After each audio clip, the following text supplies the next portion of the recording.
but nevertheless it's never late. Oh, see the times have changed. I thought you knew that these words would never ever wait for you.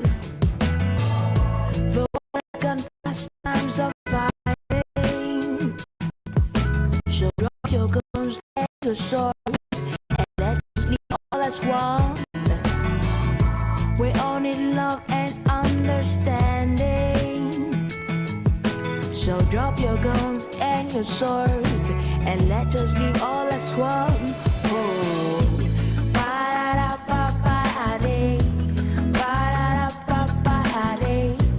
I'll be waiting. Oh, I'll be. Oh,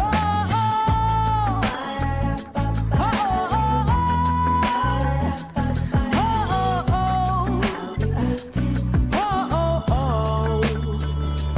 Every nation across the ocean is more than just a colors. We all need one another.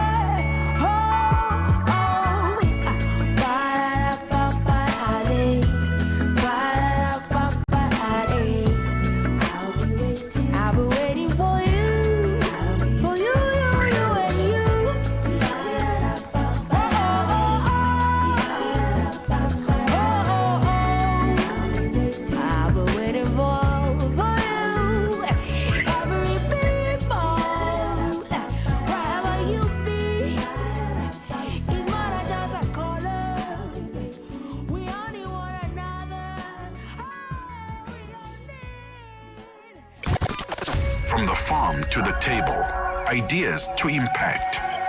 Planting the seed on Channel Africa.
Broadcasting in 5 different languages, connecting the continent.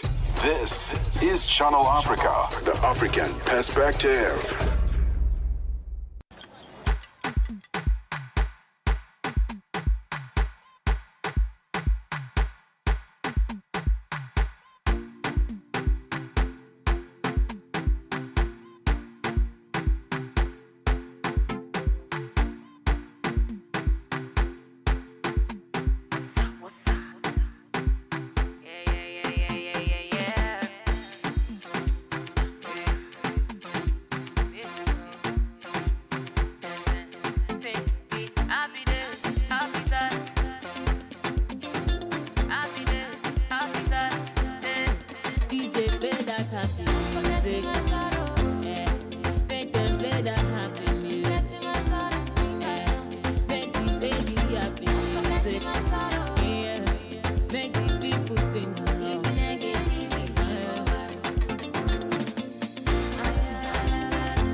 that happy music.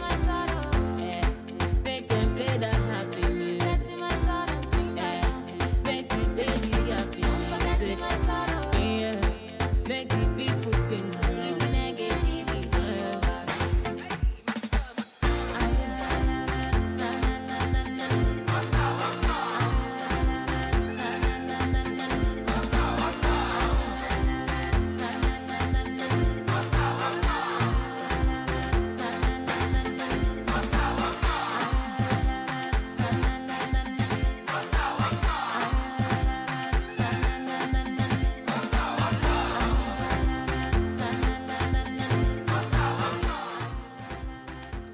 A pleasure to have you join us on Channel Africa on a Sunday. Happy Sunday, 15 days into the month of March. It is a pleasure to welcome you to agricultural programming for the next 2 hours between now and 2 p.m. in Central African time. My name is Mmatsheko Mosito, here to host the show for you.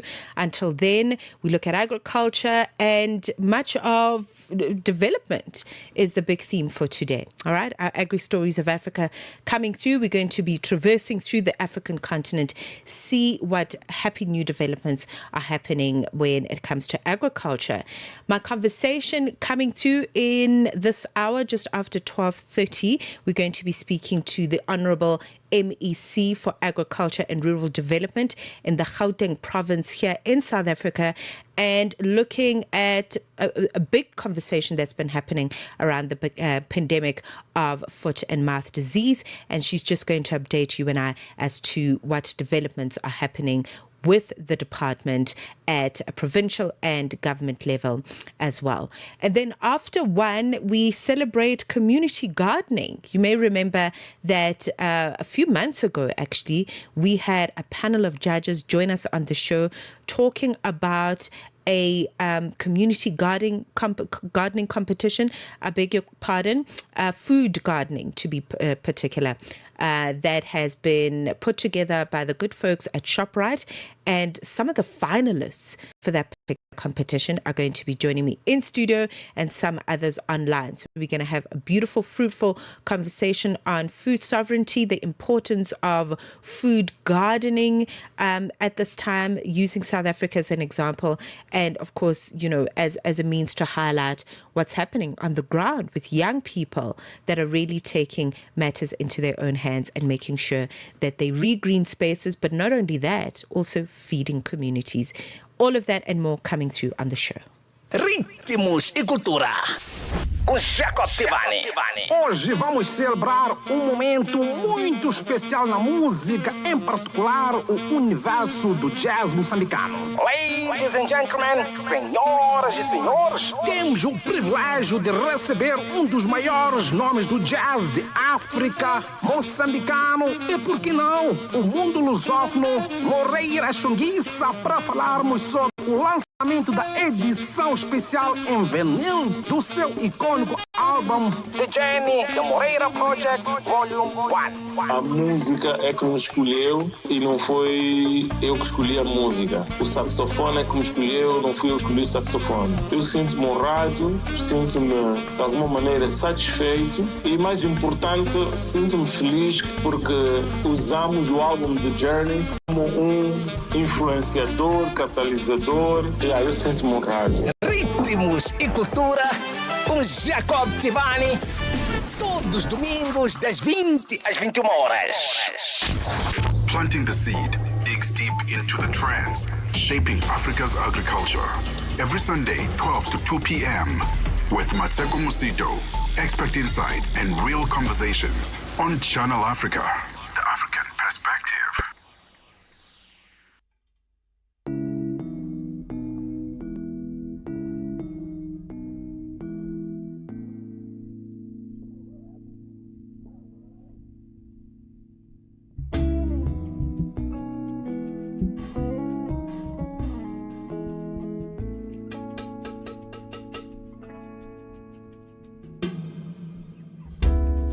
You don't have to cry.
We're 13 minutes into 12 midday in Central African time. Thank you very much for joining us. Planting the Seed with Mmatsheko Mosito until 2 p.m.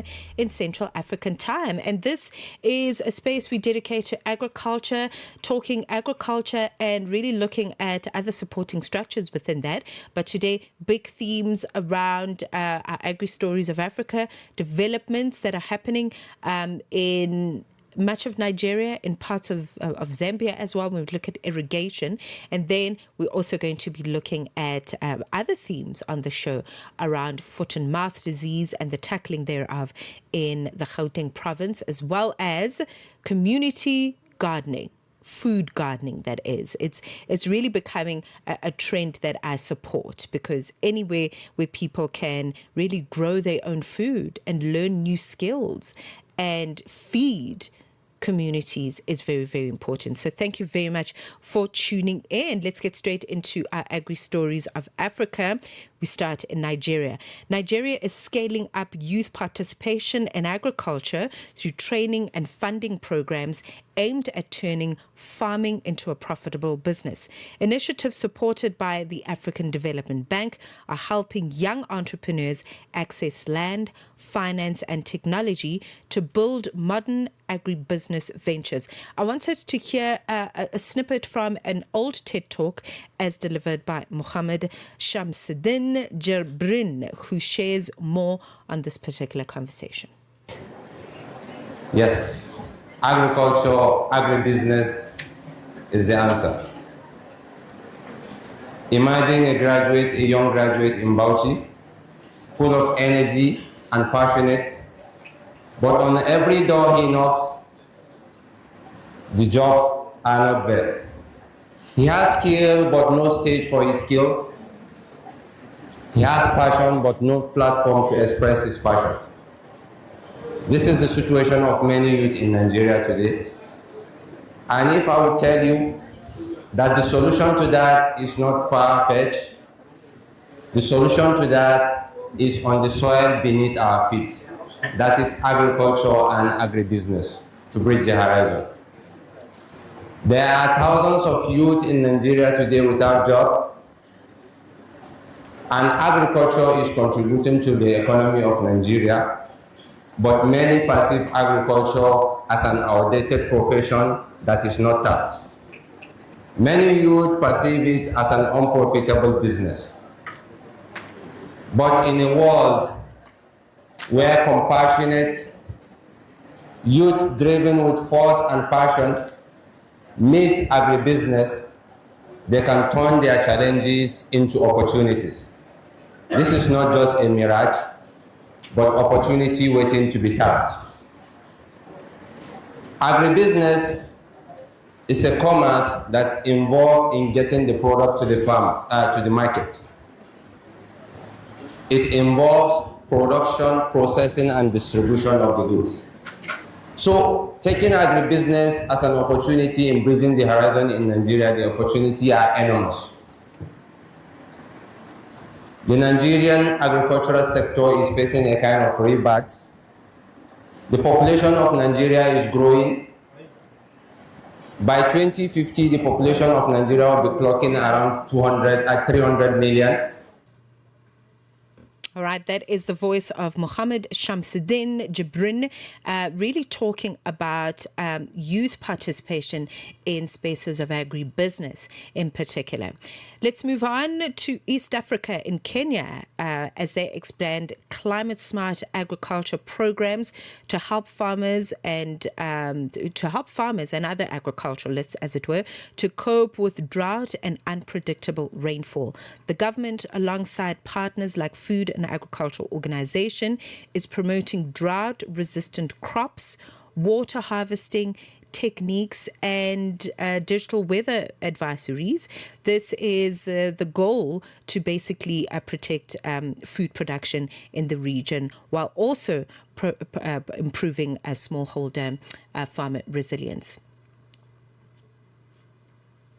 Let's cross to Zambia now, where Zambia is investing in new irrigation schemes to reduce dependence on rainfall and increase year-round food production, as it were. The program is expected to benefit thousands of smallholder farmers by improving yields, stabilizing incomes, as well as strengthening local food security.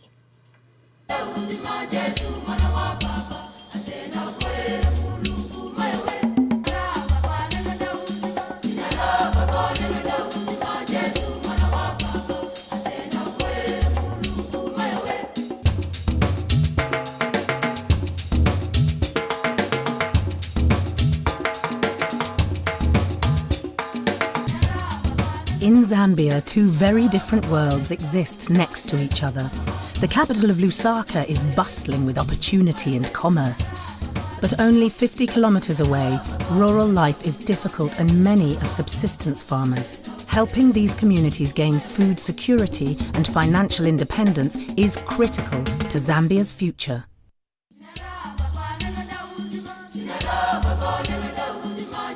Lusaka and Chanyanya and other rural areas like Chanyanya are totally different places. You know, if you're in Lusaka, you're talking about proximity to schools, proximity to health facilities. Business here is very fast because it's a capital city. Everybody is employed here. So actually the business itself is very, very fast compared to the countryside. But if you get into a rural area like Chanyanya, these people are sort of cut off from some of the privileges that the people in Lusaka enjoy. Chanyanya is just about 50 kilometers from Lusaka. But if you compare in terms of infrastructure, there is very little in Chanyanya. Most of the people here, financially, they are not stable. The life expectancy is maybe 37 years old. I mean, that's too young for somebody to die. The distance the children cover to go to school, they have to walk a distance of 15 kilometers. And this can only be changed by projects like this one. People have got to see that they have a role to play in their own development. In 2007, the community of Chanyanya formed a cooperative and secured a water right to irrigate their land. They asked Infraco Africa to develop the infrastructure to draw water from the nearby Kafui River. There are two sides to the pilot project, an 8-hectare irrigated market garden and a 148-hectare commercial farm. In the irrigated market garden, each community member has a plot of land and water access. They can now grow vegetables all year round to feed their families and sell to local markets. Welcome to the market garden. When you look around here, you find that there are cabbages and rape and okra, tomatoes, maize, and these things are really helping the community. Here, each person has got a choice of crop. And usually the choices are around what is selling. The irrigation system in the market garden is excellent because all you do is plug in your pipe and you can irrigate. You can simply get everything you want in a short time.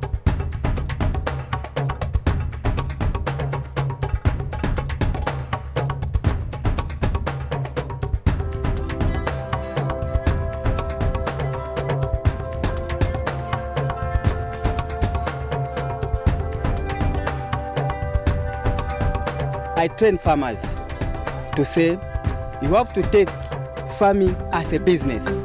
ngatulavuya ino imu mukachishanga vutije vamana valoba kupandulwita wanokaijirishiye na muntu ulya wakaiya then inakulijiruvite nchutashika votulasawa muipusha kamba ino apa chinakuchiwonaka utujiri kuti. The best poverty reduction strategy, in my understanding, is where you empower the people. You give the people the necessary skills so that at some point they are able to take care of themselves. You don't want to be dependent on foreign aid every time. You want to be self-sufficient. Indeed, we want to be a self-sufficient Africa. Very, very important words as we look at Zambia expanding irrigation for smallholder farmers. And that is our Agri-Stories of Africa. And also just to mention, as we wrap up around South Africa continuing to tighten biosecurity measures in response to livestock disease that is threatening many farmers and farms, as it were, in the region of South Africa. Foot and mouth disease, Authorities are working with farmers and veterinary teams to improve surveillance and also to control animal environments and to protect the country and its meat export markets. Very, very important conversation. So with that said, we are going to be in conversation with the Honourable MEC for Gauteng in charge of agriculture and rural development. Vuyiswa Ramokgopa is going to be joining me as we discuss foot and mouth disease and just some of the implications that have been carried out, and also what the plan is and what the rollout is to curb the disease in the Gauteng province. Stay with us. Welcome to Planting the Seed Mosito on Channel Africa.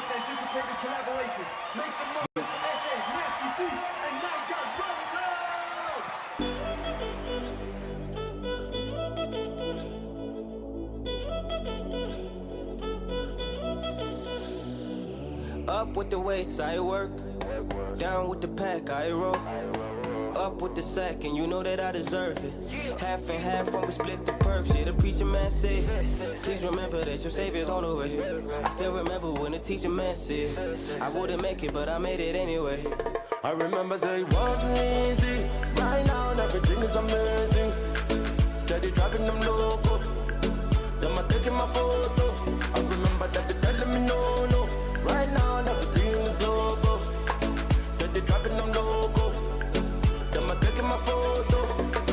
I put the label on full effect. I keep the prayers in motion and no pulling back. I was boxed in, all the box that I checked. And God came through for me, would you look at that? I'm building a legacy out of a hobby. I never chased a dream, I designed it. Big crib, you had an echo in the lobby. Bro, I was broke as hell where they found me. Hell is where they found me, I'm past it, I made it. Facts, my haters all plastic, fake. Facts, my family's all happy, I'm grateful, thanks. And all the things I say are all naked. Facts, I hope I get to meet up with my mother when I'm gone, just to talk about my life and all the hurdles that I won. It was flawless cause at times I got it wrong. I had nobody to talk to, so I said it in the songs. All I do is go up with the weights, I work. Down with the pack, I roll.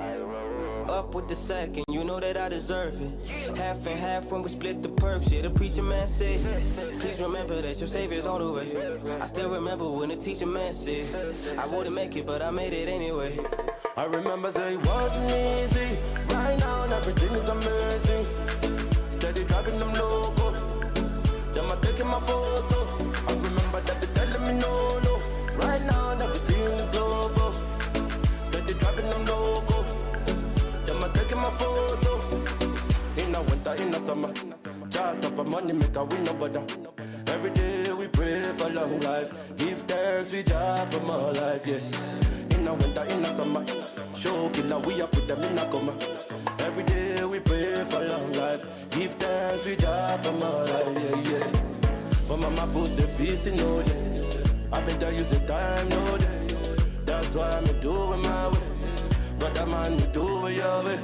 For mama post a feast in no day. I better use the time, no day. That's why I'm doing my way. So brother man, we do it your way. Up with the weights, I work.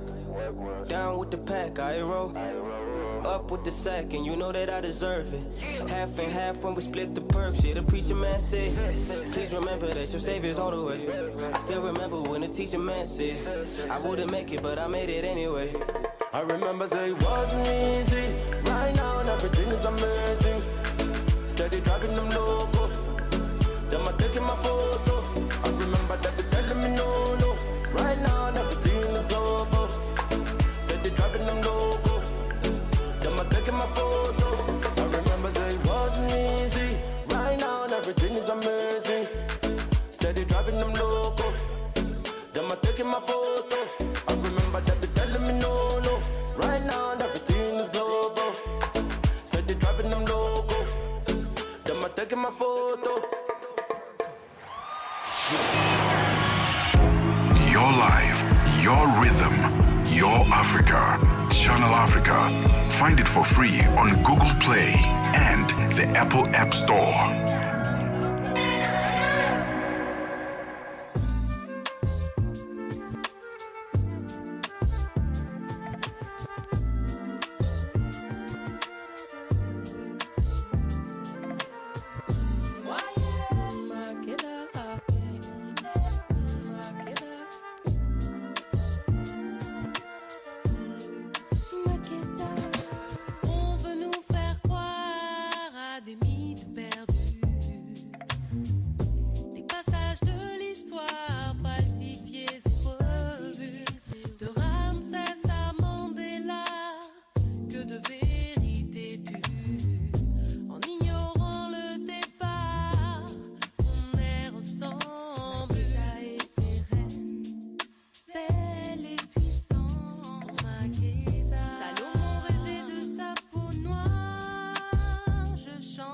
raviver les mémoires, exhumer les connaissances.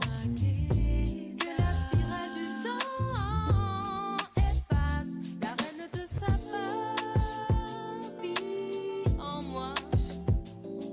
Makeda vit en moi.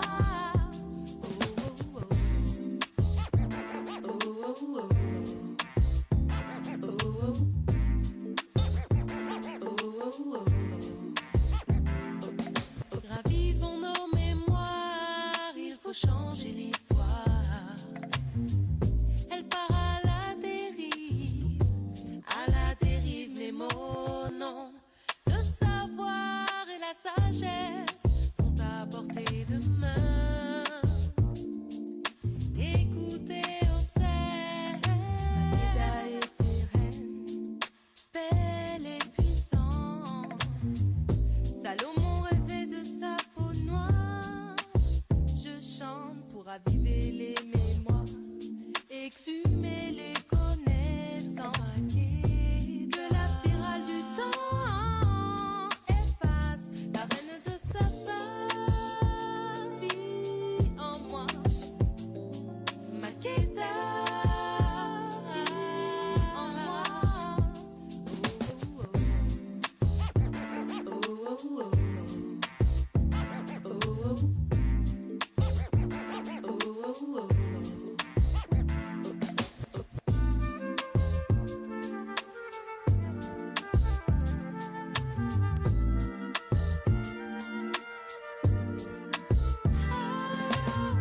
Mon pote dans ses chants, il exalte sa joie. Loin de l'ignorance, il démontre sa foi. Riche d'hommes et de valeurs, ils répareront les erreurs. Fils et filles, vous et moi, prêts au combat. Makeda était reine, belle et puissante. Salomon rêvait de sa peau noire. Je chante, raviver les mémoires, exhumer les connaissances. Que la spirale du temps efface la reine de sa vie en moi. Makeda vit en moi.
Agri-tech, innovation, and the voices growing Africa's food future. Planting the seed with Mmatsheko Mosito every Sunday from 12 to 2 p.m. only on Channel Africa, the African perspective.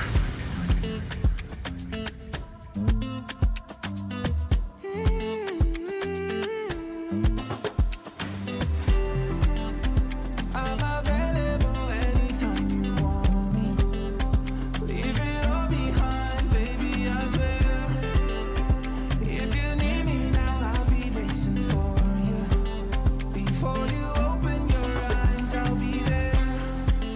Far away, so you're the one on my mind.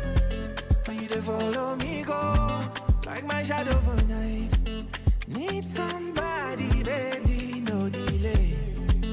You can call me any time of day.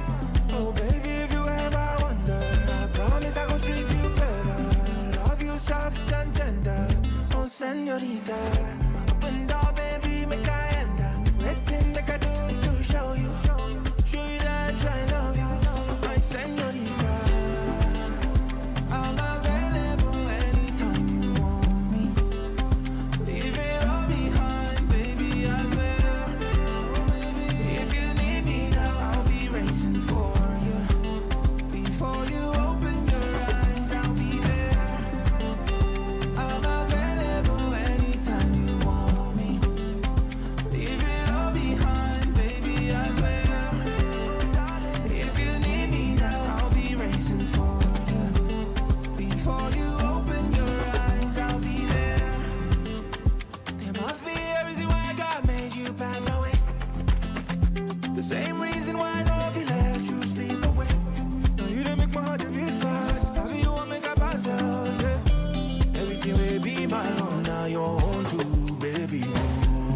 Tune in and turn up the volume.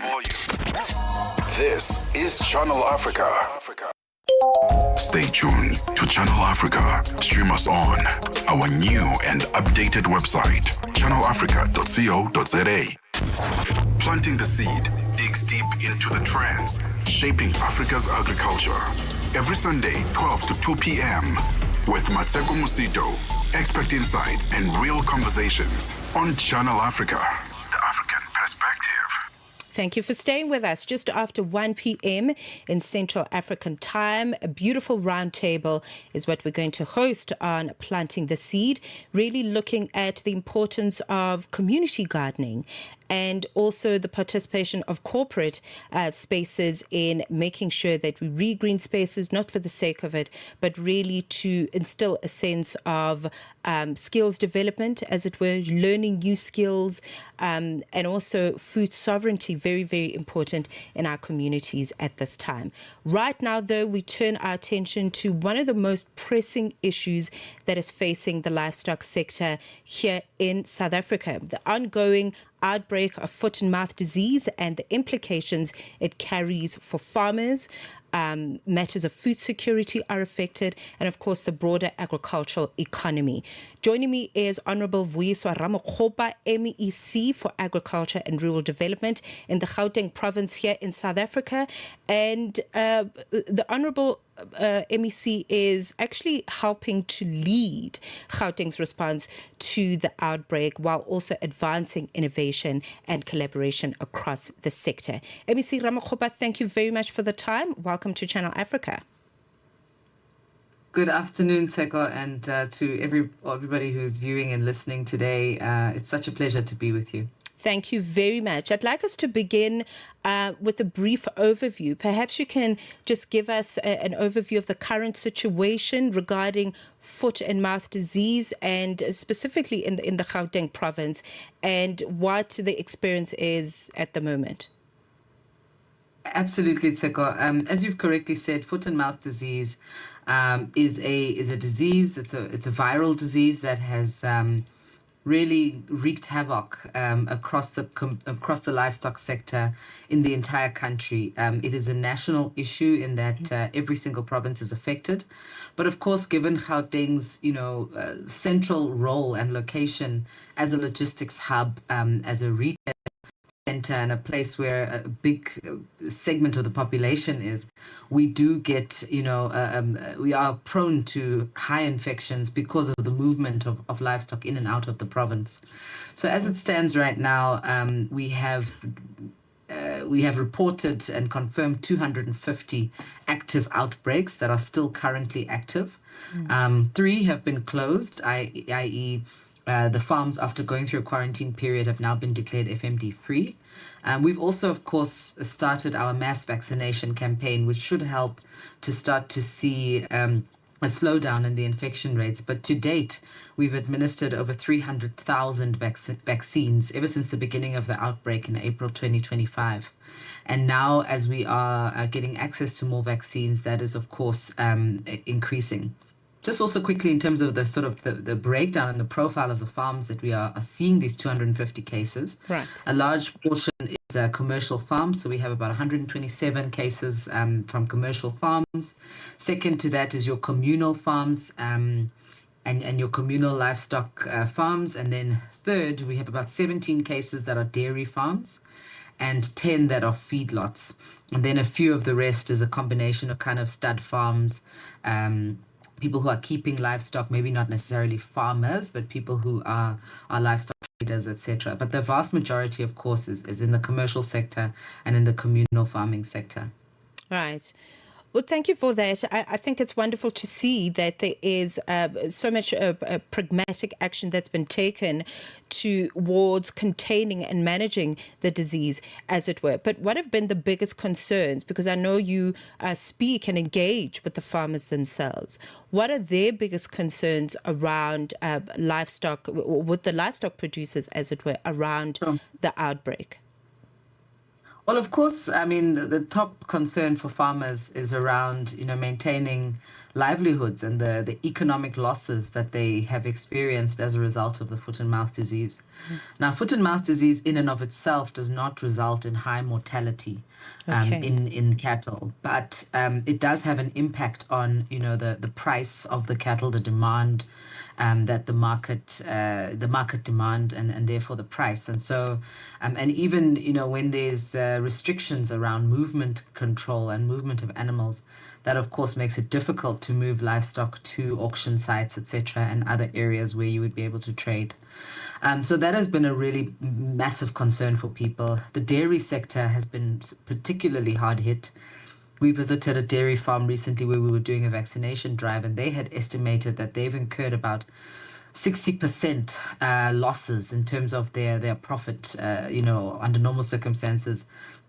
You know, whatever that they would be producing, they've now taken a 60% loss on that in terms of the value and the economic output. And it's partly because the infected animals also produce less. But actually, it's difficult to even on-sell some of that produce because of stigma issues, people being concerned that maybe it'll infect humans, etc., etc. So it has been quite a challenge, and one that we are trying to work with the sector to come up with solutions that obviously can enable us to arrest the spread, i.e., do what we need to do to arrest the spread, but also ensure that we don't unduly impact or harm people's livelihoods and incomes. All right. If you've just started listening, thank you for tuning in. We are in conversation with the MEC for Agriculture and Rural Development in the Gauteng province in South Africa, Vuyiswa Ramakgopa, and we're talking about the containment and management of foot and mouth disease. Very, very important at this time. Of course, we've been following the news on a national level, but I thought it very, very important to look at how provinces are dealing with this very serious issue. Let's talk about how Gauteng is working with national government, MEC, as well as other supporting spaces, the veterinary services, as well as other industry bodies. How are you coordinating and working with one another so that you can get to a unified response, as it were? Absolutely. So, I mean, the national government and the National Department of Agriculture are primarily responsible for, you know, overseeing the country's FMD response, because it is, as I said, a national issue, but more importantly, it is a trade-sensitive disease and one that is actually regulated by the World Organization of Animal Health, to which we are signatories, and we are accountable to the World Organization of Animal Health in terms of our ability to export and to trade with other countries. So it is, you know, there's no kind of, even if Gauteng were to be FMD free, that doesn't help our exports, because if any province or any city is infected, it reflects on the whole country. But that being said, Gauteng has also, you know, we've kind of stepped up and said we want to also look at some of the particular issues that are facing us here, and we've developed a plan that enables us really to deal with 4 key elements. One, which is movement control and ensuring that we can limit and or at least oversee the movement of animals in and out of the province and to places of trade. So for that, you know, we've implemented movement control protocols, and farmers have actually been requested that if they are intending to move their animals, even if it's interprovincially, they need to get the proper certifications. You spoke a bit about coordination with other spheres of government and other departments and institutions. That's very crucial, because enforcement of the regulations is very key. And for that to happen effectively, we've had to bring on board, you know, the security cluster, the law enforcement and traffic and road enforcement agencies, so that we can actually roll out roadblocks and checks, have the correct checks being done at the points of entry and exit of the province. So there are those roadblocks that have actually also been rolled out, and the purpose of them is to monitor compliance. You know, if people are bringing livestock into the province, do they have the requisite paperwork? You know, if there's if they have been vaccinated, do they have the proper paperwork and the proper branding on the animals to ensure that they can prove ownership, etc. So those are the types of things that we've really been focusing on. And then the other key pillar for us has been around actually coordinating the various stakeholders in the industry, because again, this is not our battle alone to fight. The auctioneer sector is very critical because a lot of actually the high infection sites are auction sites. We've had to bring the sector on board to work with us to ensure that they are not accepting livestock that is infected. They are not accepting livestock that doesn't have the proper paperwork, etc. And we've set up different regional multi-stakeholder consultative forums so that we can get farmers in the room, farmers across the board, from your traditional communal farms to your commercial farms, dairy farms, and so on, as well as industry bodies and the local municipalities. Very, very key. We operate at a provincial level, but municipal and local level government is also very important in enabling us to enforce a lot of the regulations that we have in place. So it does require massive coordination from top to bottom, implementing the national FMD plan, but also making sure that right down to a neighborhood level, a ward level, you have accurate information that is being disseminated and that you are getting it to the desired recipient. So enhancing communication has also been a very, very key pillar for us. Of course. Very, very important. And I mean, it gives us hope to hear just how you are working together, collectively with other supporting fraternities to curb the disease. But we're also seeing an increase interest, if you will, in technology within agriculture. So let's look at that. When we look at innovation and, these smart farming tools, how can those assist in disease monitoring, in issues around surveillance and response? Absolutely. Technology plays such a critical role. And I think we must admit that we have been we've lagged behind as government in terms of our use of technology to assist us to proactively anticipate some of these issues and potential outbreaks. But number two, like you correctly say, to do accurate surveillance, geo-mapping, and monitoring of the outbreaks. We do have systems in place, but we've actually, since this recent outbreak, have engaged with other tech providers who are able to get us really live, up to the minute, geo-tagged information, data that is live and available as we are rolling out the vaccination campaign, but also to be able to see where the high-risk areas are, so you can actually see sort of geo-mapped where everything is. And it's a core part of our broad focus on biosecurity. I mean, even before the outbreak, there were big issues of stock theft, for example.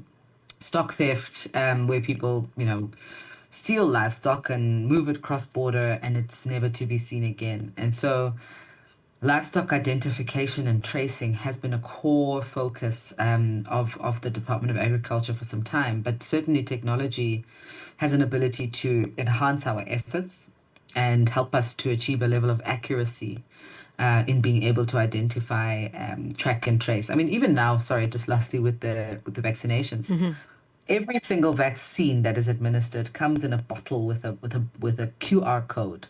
That QR code is linked to the ear tag unique identifier that is placed on the ear of every single cow that is vaccinated. Right. And that enables us to ensure that when we come back and want to do the booster shots, that we have accurate data about that specific animal, when it would have received its last vaccine, everything about it. What size is it? Where is it from? Who owns it? Etc. etc. And that helps us to start building up that bank of data to ensure that we also prevent these types of outbreaks in future. Right. Very reassuring. But, I think conversation very, very important, and creating spaces for I guess, public engagement is also important. But with that said, anything that you would like to leave the farmer with as we wrap up our conversation, and the various stakeholders who are still feeling so concerned about the future of the livestock sector. There is so much anxiety around that. Any last words when it comes to the sector and the livestock sector in South Africa?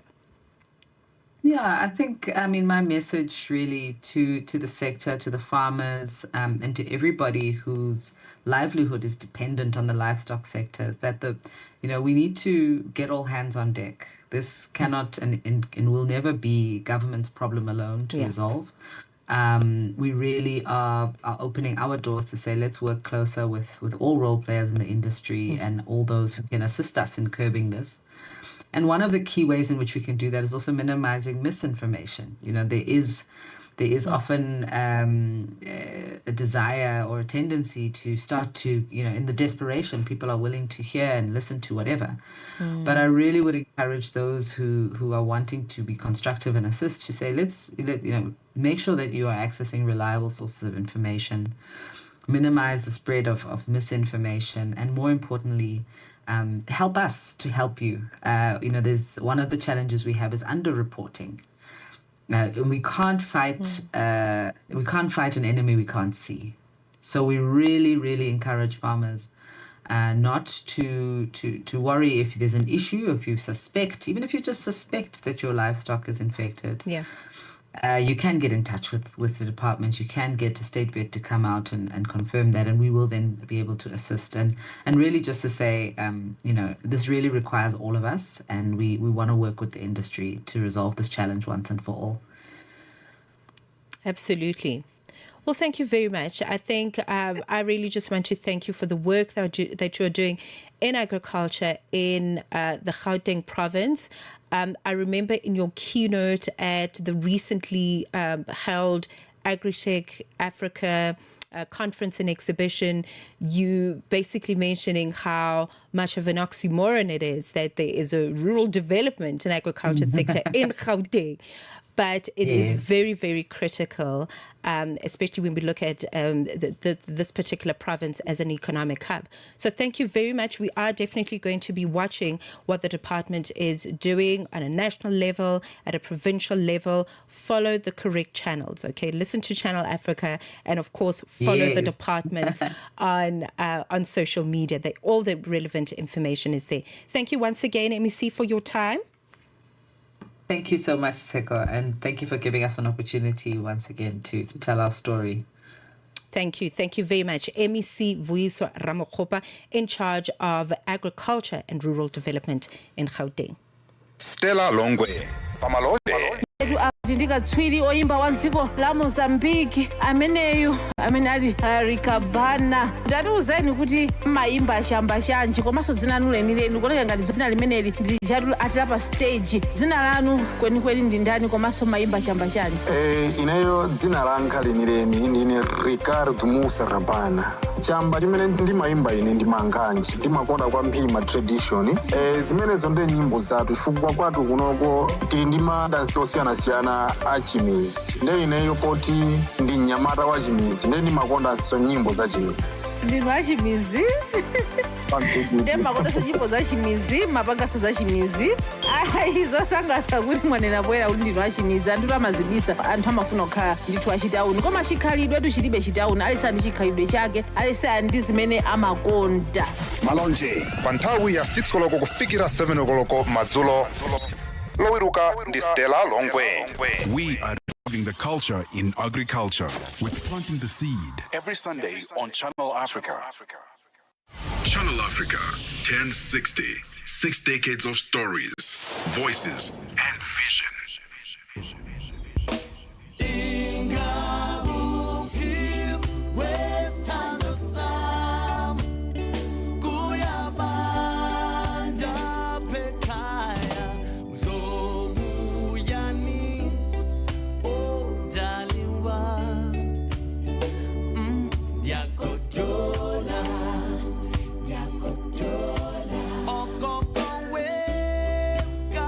Pekaya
This is us fast approaching the second and final hour of Planting the Seed, where we talk all things agriculture. We're going to share our conversation with the MEC for Agriculture and Rural Development, Vuyiswa Ramakgopa, on our YouTube channel, so you can follow us there, all right? Like, subscribe, all the good things on YouTube, and follow what Planting the Seed has been up to. We're going to upload that conversation for you just in case you'd like to listen back. Very, very important look at the containment and the management of foot and mouth disease, looking at the province of Gauteng as well, or rather in particular. So in this segment, we are going to be celebrating grassroots food gardens. We're going to be showcasing and really talking about how we are tackling food insecurity in our communities. We're going to be highlighting real stories from the finalists of the Act for Change Food Garden Competition, and the top 10 has been picked. Okay, we're going to have a roundtable with some of the top 10 to really look at how they got to where they are, the work that they are doing in their communities through food gardening, as it were, and also just highlight the wonderful work of this particular competition, the Act for Change Food Garden Competition. We chat to our finalists after this. From the farm to the table, ideas to impact. Planting the Seed on Channel Africa.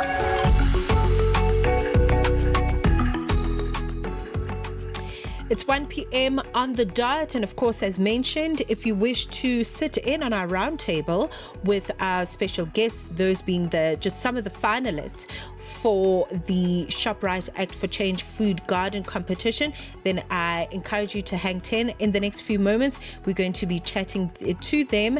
I've got one of them joining me in studio, and the other three will be online. So our roundtable looking at very important matters around food gardening, and also just how they became finalists. You know, what is it that they did right so that they can inspire you. If you are running and managing a community food garden, you will be inspired without a doubt. Stay with us.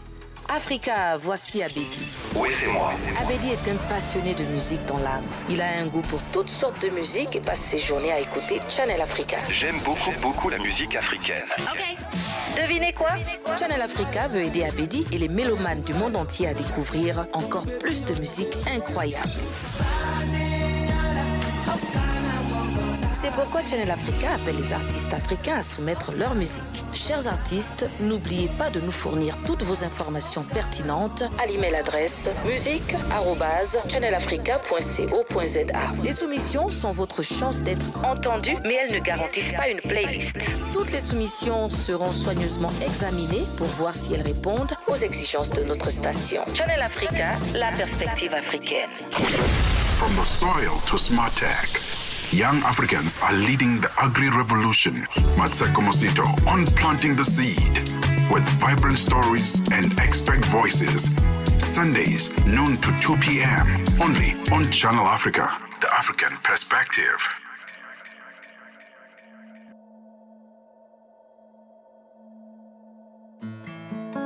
Ang papamutimo, ang pawahay moya, oh halalela. Ang tumalifatsing lena, kamorero lesepeo Kamo, ang pamatwadi, balerato, kimototlo kabona, pamponsatsela, pantataisa, pangsupisa, monetiling, parehona, otlafisha, moyanteng, parna, lina, otlafisha, moyanteng, lina, lina. Ngitafisha makiyandeng lena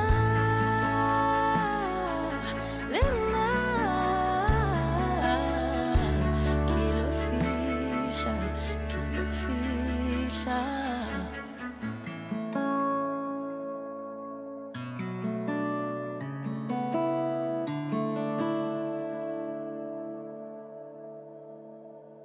ke ne ke sa tsebe hore mona ke lefatsheng masisapelo a hlasela o sa lebella ke ne ke sa tsebe hore mona ke lebaleng la ntwa le hlolang fela ke leruma la moya ho fumana pholoso ke ho latela la haeletswe le reng ke nna tsela le nnete le bophelo mefokolong ya ka o mpha matla mohawa wa ntatela lefifing ke ena kganya ere le nna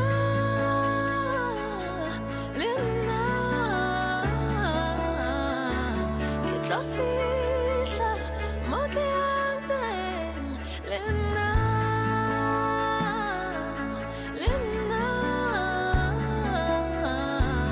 ke lo fihla mo ke yang teng le nna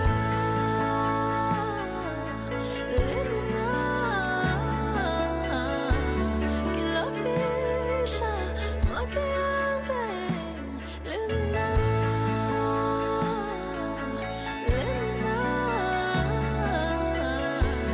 ke lo fihla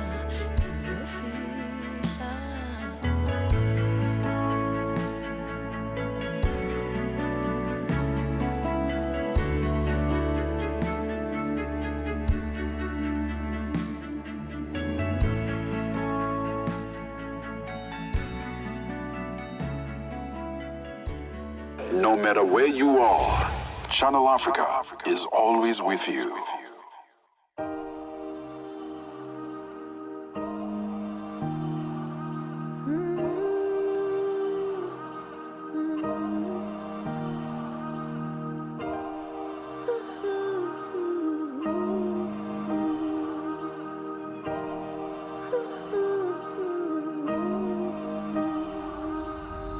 Magumya sweniba kaiselwa ngo naifal indlela yam fulelwa ngo kuhle kuhle makuhlale kunje kuwe kuwe ngiyawuhlale nginje angisakhona angisakuboni angisakuboni hlanyiswa ngo kuhle kuhle makuhlale kunje kuwe kuwe ngiyawuhlale nginje barababara barababara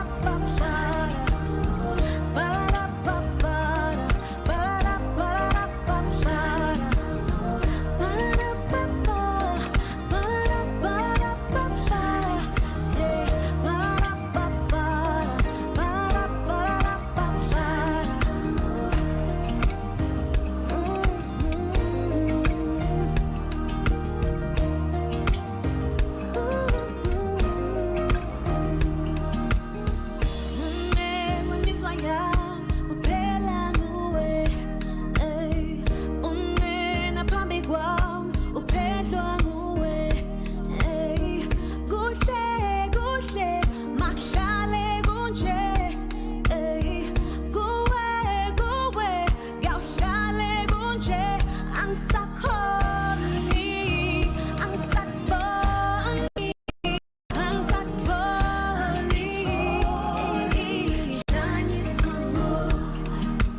makuhlale kunje kube ngiyawuhlale kunje Ba-da-ba-ba-ba, ba-da-ba-ba-ba-ba, eh, ba-da-ba-ba-ba, ba-da-ba-ba-ba-ba, eh, ba-da-ba-ba-ba, ba-da-ba-ba-ba-ba, eh,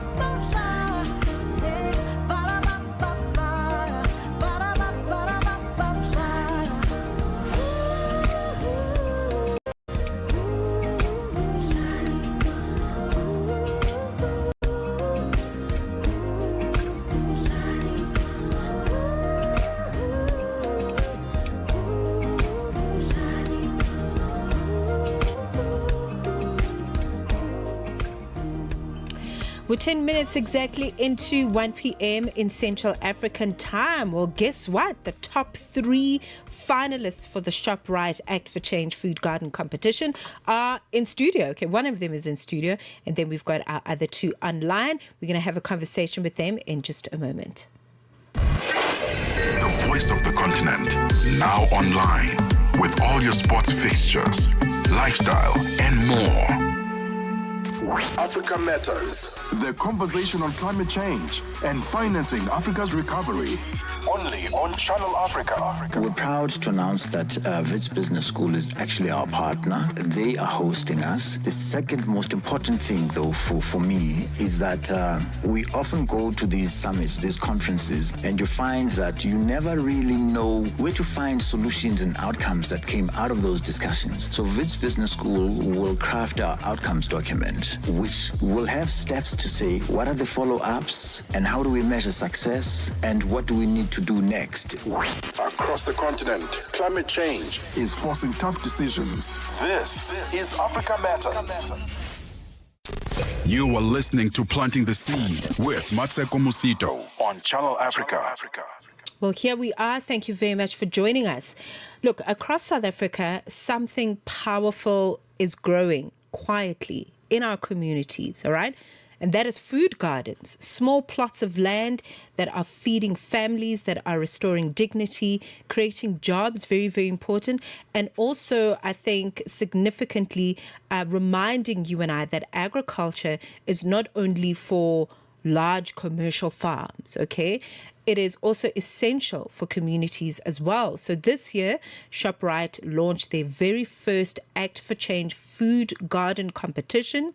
And they are inviting community gardens across the country to share their stories. Nearly 600 gardens entered, and from these particular entries, 10 inspiring finalists were selected, representing incredible grassroots work that is happening mainly in the provinces of Gauteng and Limpopo, with others in Mpumalanga, as I understand it, as well as the Eastern Cape. So today we're joined by the top three, finalists are joining me on Planting the Seed, and we are going to be looking at how they are providing food through their gardens, how they are providing nourishment to people that they are serving and the communities, and also contributing to local economies. In studio with me is Smangele Sigasa, who is from ACFS Community Education, that is representing Limpopo. Representing Gauteng on the line with me is Petole Rasaropo, the seedling guy. So good to meet him finally. And he is representing the P Agricultural Group in Gauteng, as I'd mentioned. And also online with us via Zoom is Neziswa and Mhlenzana, I beg your pardon, who is representing Nganga School Garden in the Eastern Cape province of South Africa. Welcome to you all. Welcome Smangele in studio, and welcome to you all online as well. Thank you for joining us. Thank you so much. Thank you for inviting us. Can you hear us, guys? Yes. Thank you for this lovely opportunity. Thank you very much for joining us. A pleasure to have you on the show. Smangele, I'll start with you. Okay. before we talk about the competition and celebrating you in the top 3 and all that beautiful stuff, talk to us about your community garden and the work that you are doing. Okay, thank you for the opportunity. So I'm really going to speak on behalf of an organization that started over 75, close to 80 years ago, wherein we started as a feeding scheme. So we are an organization that predominantly focuses on, nutritional support linked to the food gardens. So I will be speaking on behalf of ACFA's community education. Okay. Yeah. When did it start? I mean, I like that you gave us a bit of history in terms of starting as a food. Yes, a feeding scheme. Feeding scheme, I beg your pardon. Yes. And how did you evolve into the space of actually gardening and growing your own food? Yes. So the organization was established by Trevor Harrelson, and it was established in 1945. And in the past, 1945, poverty was measured with, children going out without a plate of food. But then as we evolved, we understood that poverty is linked to so much more than just, securing a plate of food. That's where interventions such as your, food gardens were introduced in our spaces, wherein we are growing food to create food security, not only for our children, but for young people that, are primary custodians of these households in our communities. Right. Trevor Huddleston, what a big figure in our history. He introduced people to Christianity. He introduced people to music. Yes. What a hero. What a hero for South Africa. Yes. And to hear his name so many decades later is so beautiful. I want to talk to you, Petole, as well. Talk to us about that. You are the seedling guy. And I've seen your work on TikTok. You do such amazing things. Talk to us about P Agricultural Group and the work that you do there. So P Agricultural Group was established in 2024. So what initially happened before, I was an intern at the Department of Agriculture, where I learned where I became like an extension officer. But when I got there, I learned that most of the farmers were mostly using indigenous knowledge. And with that being said, when I saw that also young people also rely on indigenous knowledge, but now there was no growth in the space of agriculture, and particularly that would make young people to participate more and also believe in agriculture. So with that being said, got discovered by INMET South Africa with the work that I was doing in the community, and also other corporate also as well that also saw the work that I was doing. So since from 2024 up until date, I've trained almost I'd say maybe close 2,000 young people in Gauteng and also outside Gauteng also as well. And also we've been able to contribute in a space of community gardens, whereby we teach young people to grow their own food, but also create markets for themselves. So we've also done, as every year we do what you call the ugly potato sale, where we sell our produce at an affordable price. Okay. Very, very interesting. Let's cross to the Eastern Cape now. I love that this competition is cross-province, so that the various people involved can also inspire one another. I think it's wonderful. Neziswa Mlenzana is joining us, and she is representing Ngenga School Garden. Welcome to the show. Talk to us about your particular school garden.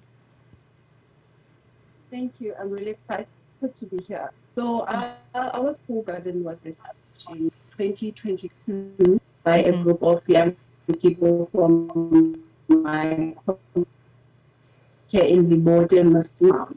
So we met an organization that was offering trainings in agroecology, and then they were also part of the Social Employment Fund Community Institute. So as part of that program, we had to find a space where we would farm a neutral space in the community. So we chose the school. We understood that, children, if they get to grow their own vegetables, then they will fall in love with vegetables.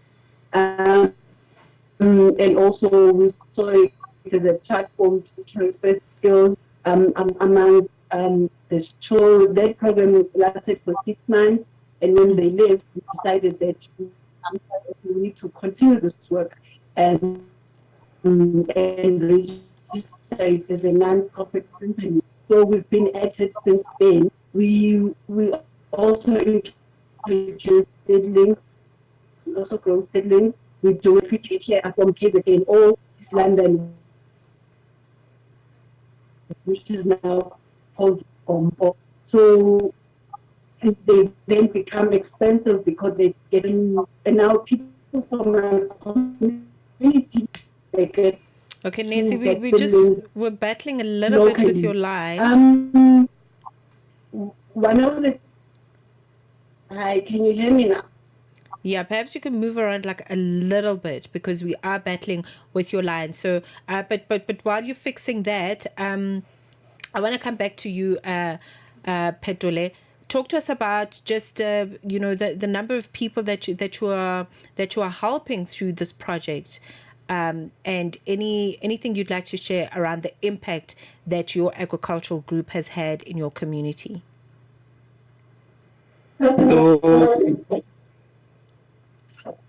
Yes, Petole, you can go ahead.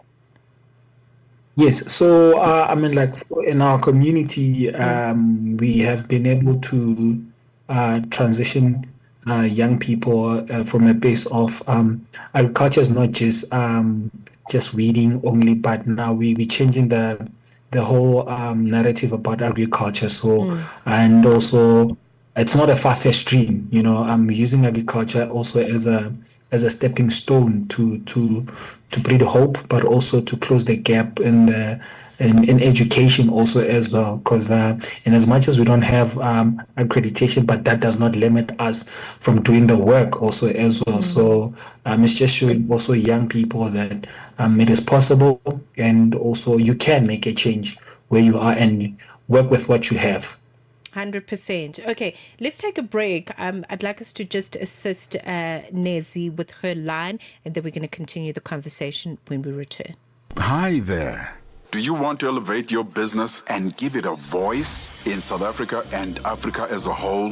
Well, in that case, let Channel Africa make this a possibility. Channel Africa is willing to advertise your business for as little as 30,000 rands or $1,719.18. To get access to these great rates, send all requests to mukwenata@SABC. That's MOKOENATA@SABC. Channel Africa, the African perspective. Africa, it's time to plug into the heartbeat of the continent. Tune in to Channel Africa, your go-to radio station that broadcasts in 5 different languages. L'Afrique du Sud célèbre la journée nationale du Kabla hujaitwa kwa jina la double K or more of our forests have been destroyed. Tamo kutuli bwanji ndi Partido Africano da Independência da Guiné. See, Channel Africa represents every corner of this amazing land. From Lagos to Cape Town, Nairobi to Dakar, we've got you covered with the freshest news, music, and cultures. So, turn up the volume, feel the rhythm.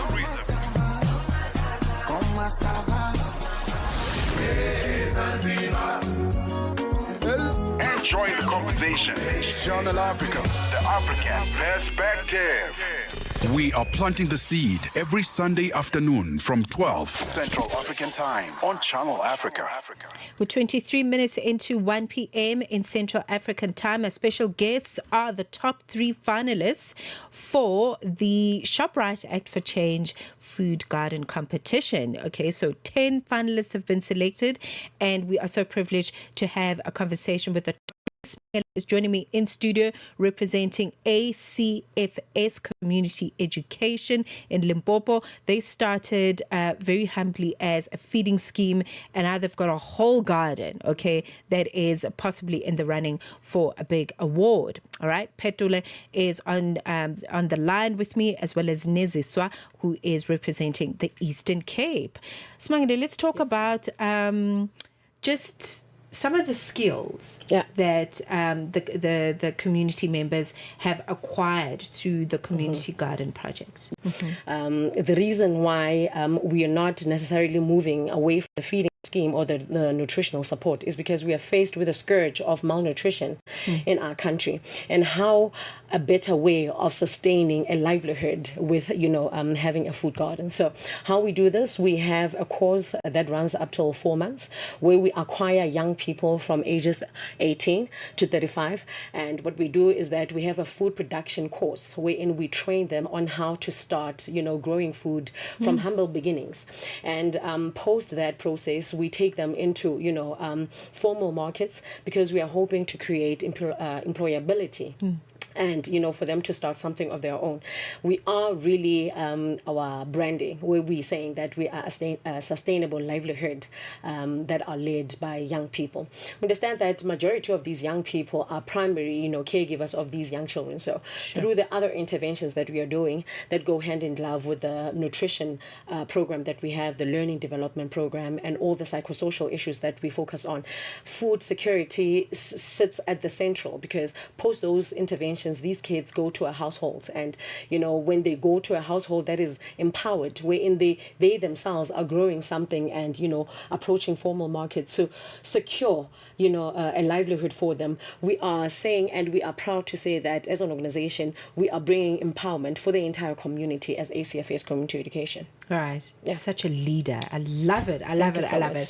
Okay, I believe Nezi is back on the line with us. Neziswa, can you hear us? I think we can hear you. I can. Okay, perfect. Can you perfect. hear me? Yes, we can hear you clearly, Sissy. Thank you so much. Let's talk about the importance of food gardens for children, getting them outside, getting them to plant and see their own food grow. What have been some of the other benefits that you can mention around how the community garden, especially for the school that you are serving in the Eastern Cape, what are some of the beautiful progressive things that you have seen from this project? What I've seen is that our garden has attracted partners like Food and Treats for Africa. We're able to secure an EduPlan program that ran for 2 years in our school, where we combined 5 schools, teachers, community members, and three students to attend workshops, learn about agroecology, learn how to grow food, learn how to make beds, mulching, protecting the environment, and learn about climate change and water preservation methods. So that has been one of the highlights. And some other highlights that we've experienced was during Arbor Week, where 3 schools got a total of 130 trees to plant in the school, indigenous and fruit trees. So that was really amazing. And the students have gone on to start their own food gardens in their homes, and we give them access to seedling, seeds, and planting nutrition and equipment. It has really become something that is a highlight in our community, because something like this has never been done before, and we just love to see kids ask for more seedling, ask for more seeds, and we love the fact that it has sparked interest in them, and we really see a future in these kids, that some of them are going to take up agriculture as a career. Okay, that's wonderful. I like that you also have a bigger picture of looking at what is possible for the youngsters when they leave school, and how they can continue to participate in agriculture or the grand space of the value chain, as it were. Petule, let's talk about the competition. I think, just in the interest of our Zoom time, I'd love us to get into that. Talk to us about your experience, how you got to enter the ShopRite food garden competition. And let's start there. How did you get to find out about the competition and your decision to enter? So it's actually funny.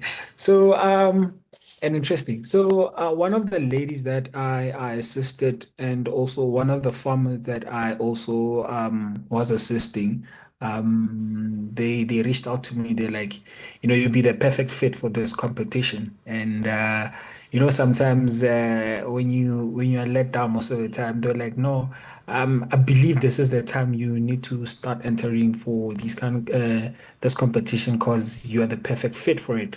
So I think it was in late November, December. I was like, let me give it a try because also there was a lot of work that we were doing also on the ground, but the competition was to show also young people that I'm working with also the impact of the work that we are doing in the community also as well. Like it goes a long way in the sense that if it starts with you, imagine where it can end also as well. So it was just to also show young people that we are working with that how powerful the work that we are doing in the community, but also in South Africa also as well, national also as well, and how big the work that we are doing. Okay. And for you, Nezi, how did you get to enter your school into the competition? Okay, so we saw the advert on Facebook, saw it a couple of times. Then we decided that, you know what, we should enter. So when we opened the form, we discovered that the form was not tedious. It was quite easy. Telling Adele that I appreciate that your form was not tedious. So we entered, and then we decided to wait. And then when we received the call end January that we're in the top 10, I remember we were screaming. It was really exciting. We entered because we thought it was relevant to what we were doing, and if ever we were going to win, it was going to be such an assurance and an inspiration and a motivator to the people that we work with and within our community that what you are doing here is recognized nationally, and what you are doing here is important to an extent that there are sponsors that are willing to put money in it. So actually for us to win was just amazing. It was just a stamp that you are going in the right direction, and what you're doing really makes sense, and it's making an impact in our community. Absolutely. Okay, I think our Zoom is gonna cut us off. So I'm gonna have to let go of the both of you. Petule, thank you very much for joining us. All the best. I think it is a competition, but the fact that you're a finalist means that you are doing something so meaningful. So best of luck to you and the P Agricultural Group. Neziswa as well, Mlenzana joining us and representing Nganga School Garden in the Eastern Cape. Thank you very much to the both of you. I wish you all the best. Thank you so much. Thank you for hosting us. Thank you. We're going to be keeping an eye on the work that you're doing overall, even outside of this competition. I think the work continues. So for you, Smangele, since you and I are in studio together, yes, let's talk about, what do you think it was about your education space that put you in the finalists list? Yes. So I'm thinking our strategy is driven by the SDG goals, number 1 to number 8. So we are really speaking to social ills, right? Not only food security, but all these other, things that are happening in our communities that are enabling our children to reach their full potential. We have this awesome executive director, her name is Mama Beetha Magoge, that came up with this strategy to say that we cannot help a community or a child just in one sphere. We really need to make a full puzzle where these children are getting, all the food security they need, all the education they need, also all the psychosocial interventions they need. Now, for the food, competition from ShopRite, Act of Change, the reason why I think we made it to this is because we were able to show a garden that is sustainable, right? And I mean, what ShopRite is talking about is that they are wanting to have a sustainable, food garden in a community, and that is in essence what ACFA's community education does. Can I just say on the record, we are not just operating in Limpopo, we are in 4 provinces. We recently moved to KZN. Wonderful. So we have 8 centers in Gauteng. We have a center in the Free State, Botterville. We also have a center in Zebedia where we won. We called it, we named it Kunadi Center. We named it after our executive director because she's the one, or she's the mastermind behind the strategy. Now we're moving to KZN because this is where we understand that the need is really rife in these, other surrounding communities outside Gauteng. Our gardens are sustainable. Young people get the best, of practical experiences in our spaces because we have large spaces as well.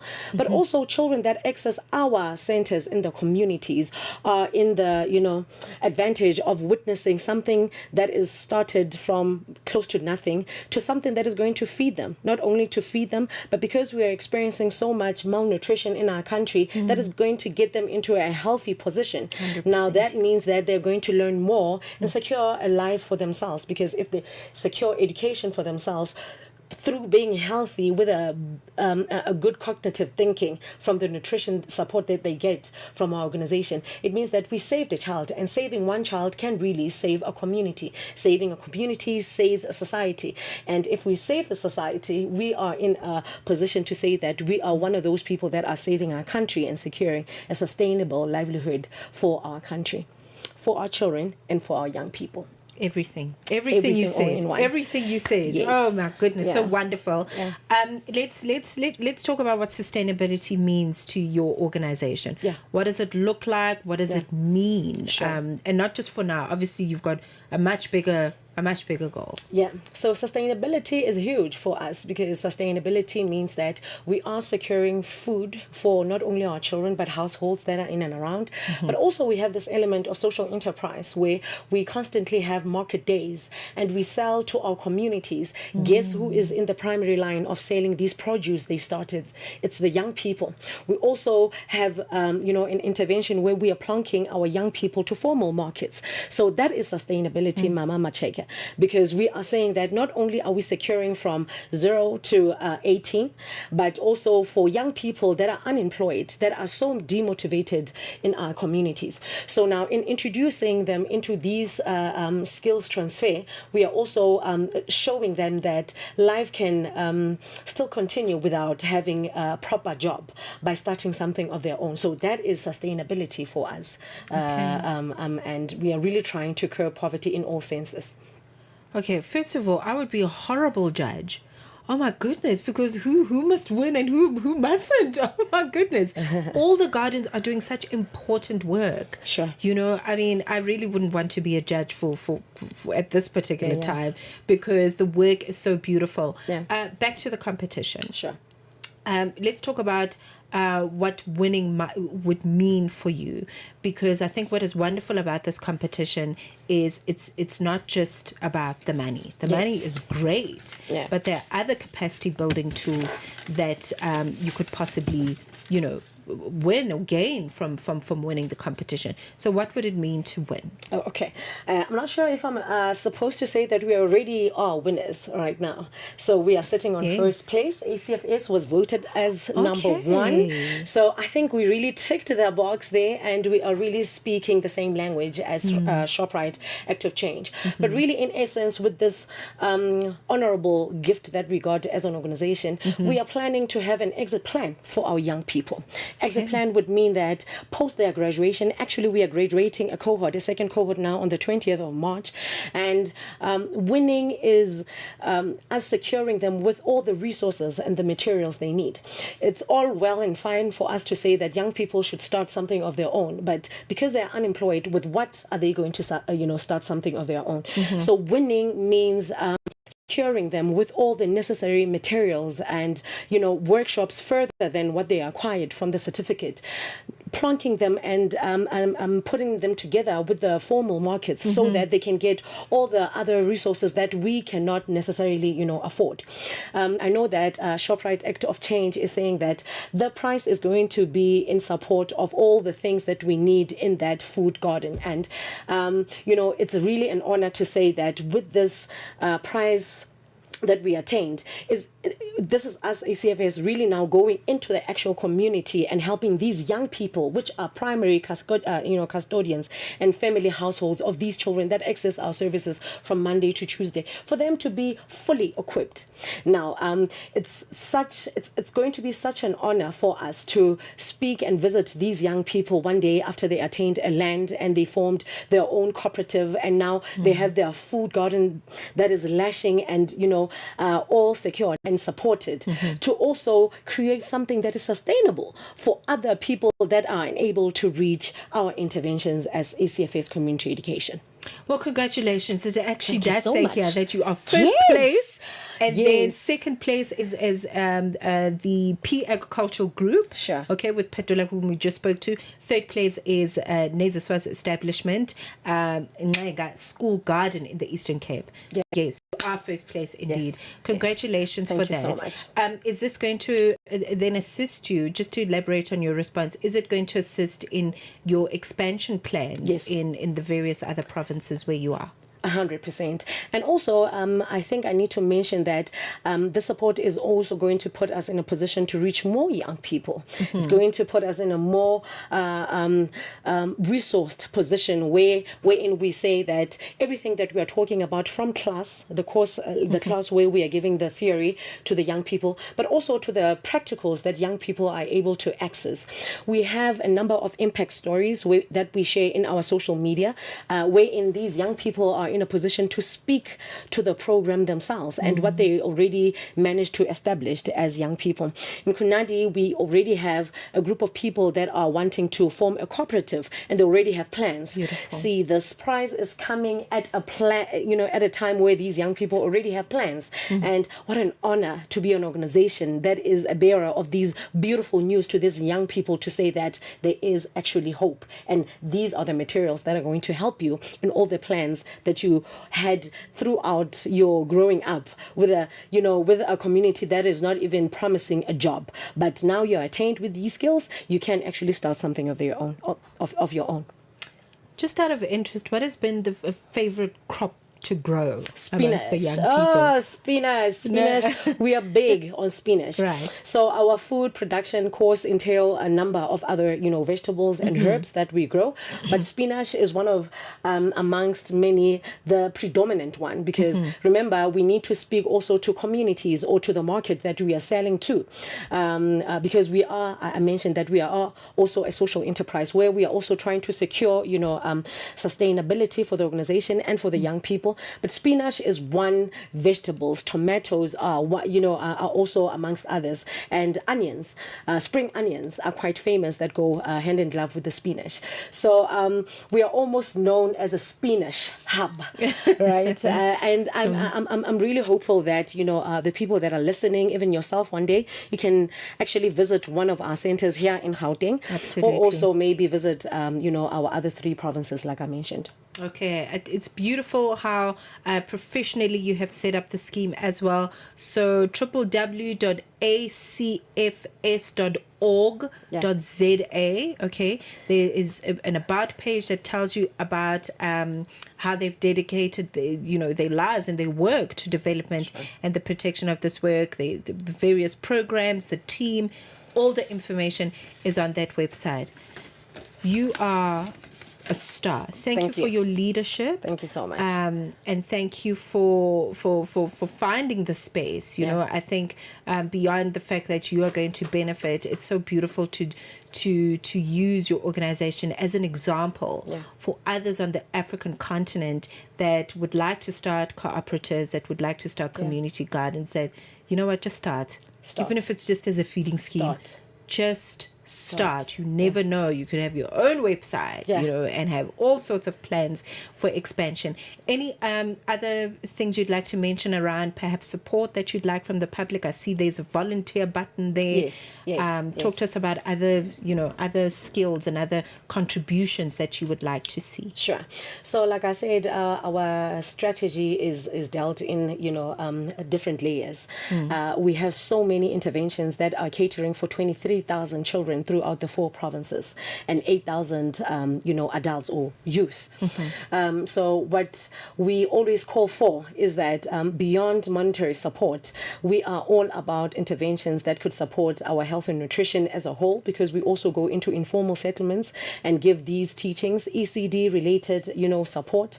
We are all about having gender equality mainstream interventions. We have a teenage girls clubs, a boys clubs, wherein we are giving computer literacy as well through the after-school and academic support. So there's a vast of support tokens that the public can support our organization with.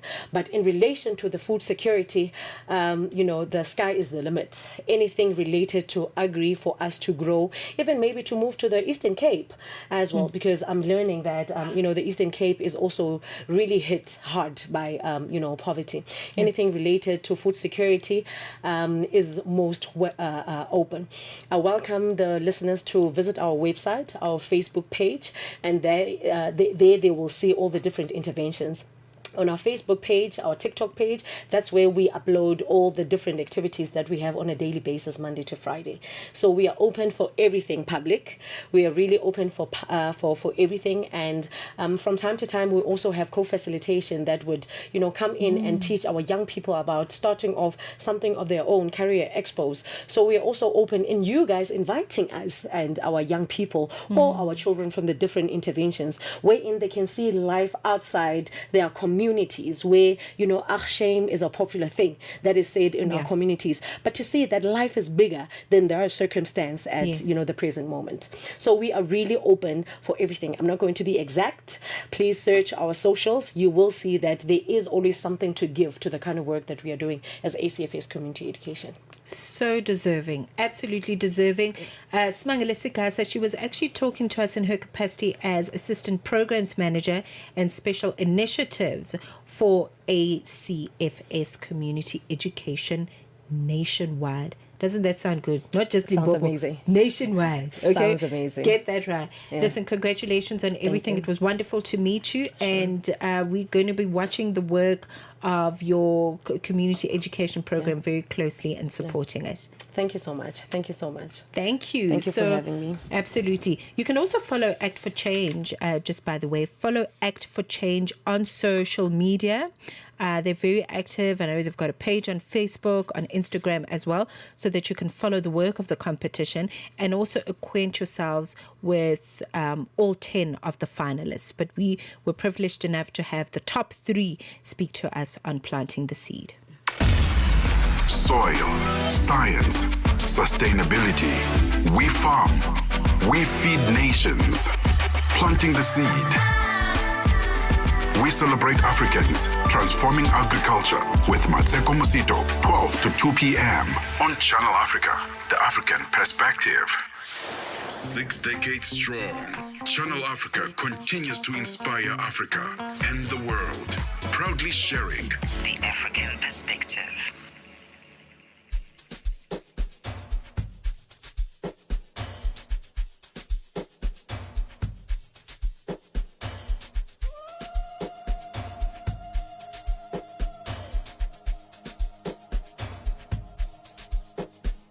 Any money where I get, I dey flex, I dey ball, with the vest, I dey shop, Patek, she see fly ball in the jet. My baby, my pet, she na pussycat. See back, see the yansh, free pass, maybe that. She go wine and well when she see the cash. Cash, cash, cash, cash, go, cash, cash. She go wine and well when she see the cash.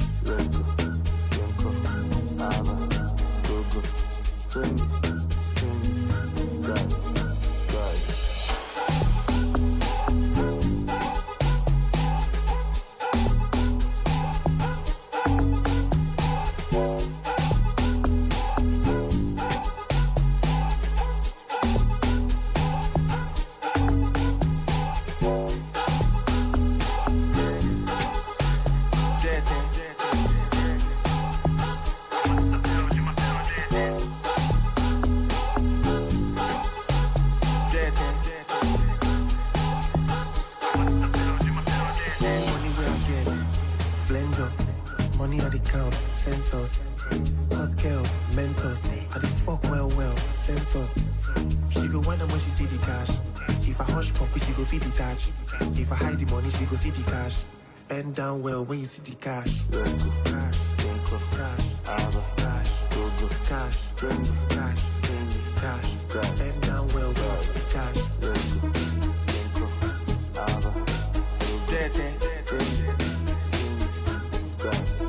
I dey flex it.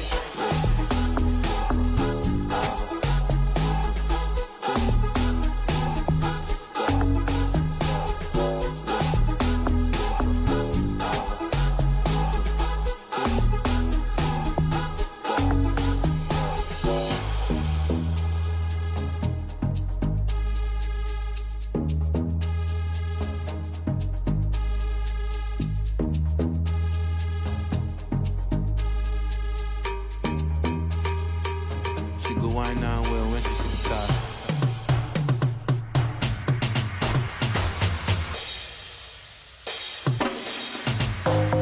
Any money where I get it, I dey flex it. Come up to the my purge Any money where I get it, I dey flex it. Come up to the my purge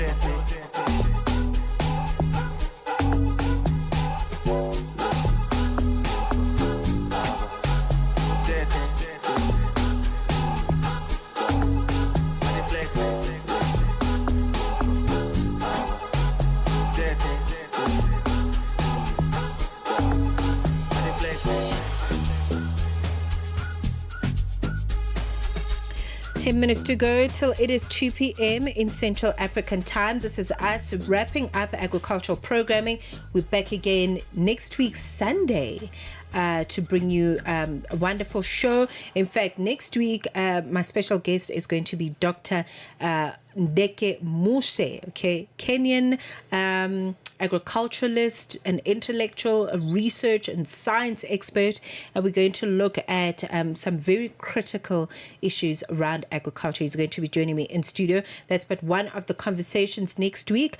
Otherwise, this is us wrapping up. Please make sure that you continue to follow the work on our YouTube page. We're going to post the links for our conversations for today.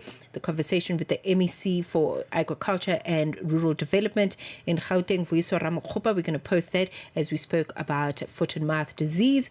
And of course, our top 3 finalists for this wonderful initiative by ShopRite, the Act for Change Food Garden Competition. We're going to post that link for the interview on our YouTube page as well. Right now, though, we make way for the best sports show in the land. This time it is feminine-led. Babazile Makubalo is standing by to fill us in on what's coming through. Feminine-led indeed. And what's coming up rather on today's show is that we head to Mansa, where the Football Association of Zambia President Keith Mwemba has laid out a bold new vision rather for the Zambian football at the Lupula AGM. Then also we head, or rather we meet Ashley Lupondo, the grade 11 sensation from Nordway Secondary, who is trading the classroom for the global stage as South Africa's a rising star, just rather telling us about the equestrian of vaulting, and also with the World Pool Championships that's actually coming up, descending on Belleville.